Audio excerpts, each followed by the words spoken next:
So hello everyone, आज हम nitric acid poisoning पढ़ने जा रहे हैं। ठीक है, तो नाइट्रिक एसिड का फॉर्मूला होता है HNO3 और इसको एक्वाफोर्टिस भी बोलते हैं।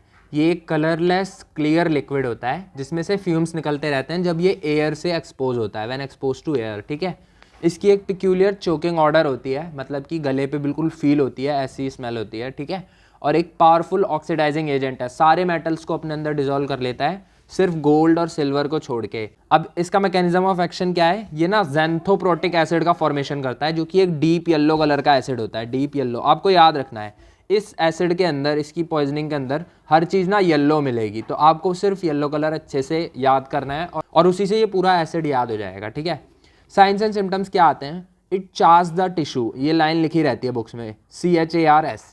चार्स का मतलब होता है ना पार्शियली किसी चीज़ को बर्न करना या ब्लैकन कर देना। ठीक है, तो पार्शियली बर्न करने को हम चार्स कहते हैं, और ये ना परफोरेशन कॉज नहीं करता, तो आपको ये बात भी याद रखनी है, ये काफ़ी इंपॉर्टेंट है कि जो नाइट्रिक एसिड होता है वो परफोरेशन कॉज नहीं करता। अगर किसी ने नाइट्रिक एसिड को इंजेस्ट कर लिया है तो साइंस एंड सिम्टम्स क्या आएंगे, तो म्यूकस मेम्ब्रेन पे देखते हैं। लिप्स, टंग और माउथ की जो म्यूकस मेम्ब्रेन होती है ना, वो पहले वाइट होती है और फिर येलो हो जाती है। देखो मैंने आपको कहा था ना, येलो से इस एसिड का बहुत रिलेशन है। क्लोथिंग पे जो स्टेन्स आते हैं ना, वो भी येलो होते हैं। टीथ पे जो स्टेन्स आते हैं वो भी येलो होते हैं। एब्डोमेन जो होता है वो डिस्टेंडेड हो जाता है और टेंडर हो जाता है। डिस्टेंडेड का मतलब फूलना, ठीक है, फूल जाएगा। तो फूलेगा क्यों, क्योंकि ना वहाँ पे गैस का फॉर्मेशन हो रहा है। जो भी ऑर्गेनिक मैटर HNO3 के कॉन्टैक्ट पे आ रहा है ना, तो HNO3 उस पर एक्ट करके गैस का फॉर्मेशन कर रहा है, जिसकी वजह से एब्डोमेन जो है वो डिस्टेंडेड है।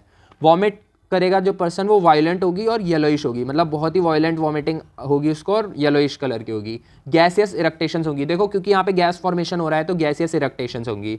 ऑलिग्यूरिया होगा, एन्यूरिया होगा और यूरिन के अंदर एल्ब्यूमिन आएगा। अगर एसिड को इनहेल कर लिया है तो क्या होगा, बहुत ही छोटा सा एसिड है ये, तो बहुत जल्दी खत्म होने वाला है, थोड़ा सा टॉपिक रह रहा है।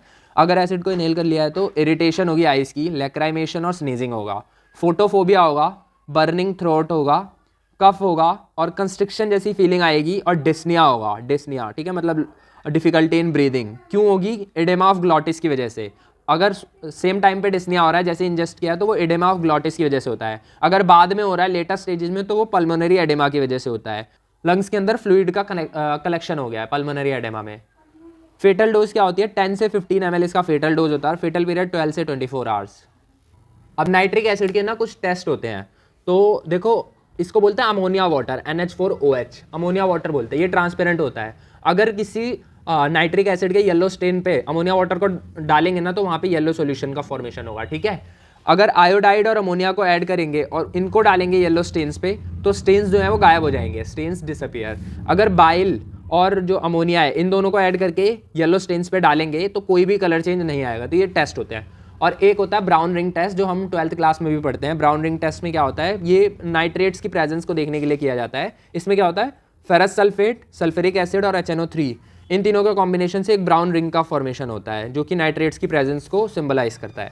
ठीक है, ऑटोप्सी फाइंडिंग्स में क्या क्या मिलेगा, तो पोस्टमार्टम अपीयरेंस जो है ना वो सल्फ्यूरिक एसिड जैसी होती है, बट जो कलर होगा वो येलो होगा। सल्फ्यूरिक एसिड में कैसा कलर आता था, ब्लैक आता था। ईसोफेगस होगी वो ब्राउन या ब्राउनिश ब्लैक होगी। क्यों, क्योंकि वहाँ पे ना एसिड हेमेटिन का फॉर्मेशन हो रहा है, इस वजह से वहाँ पे येलोइशनेस नहीं होती, वहाँ पे ब्राउन या ब्लैक हो जाती है, एसिड हेमेटिन का फॉर्मेशन हो रहा है। और perforation is not so common, perforation नहीं होता ज़्यादातर केसेज में। अगर इनहेल कर लिया है पॉइजन तो ऑटोप्सी फाइंडिंग्स में हमें लंग्स में एडेमा देखने को मिलेगा और कंजेशन होगा, और जो राइट ऑरिकल है उसमें इन्फ्लेमेशन होगा। मेडिको लीगल एस्पेक्ट क्या है, तो इसकी पॉइजनिंग जो होती है ना मोस्टली एक्सीडेंटल और सुसाइडल होती है, रेयरली होती है कि किसी ने होमिसाइड करने के लिए किसी को नाइट्रिक एसिड दिया हो। सो ये था नाइट्रिक एसिड। मिलते हैं नेक्स्ट वीडियो में।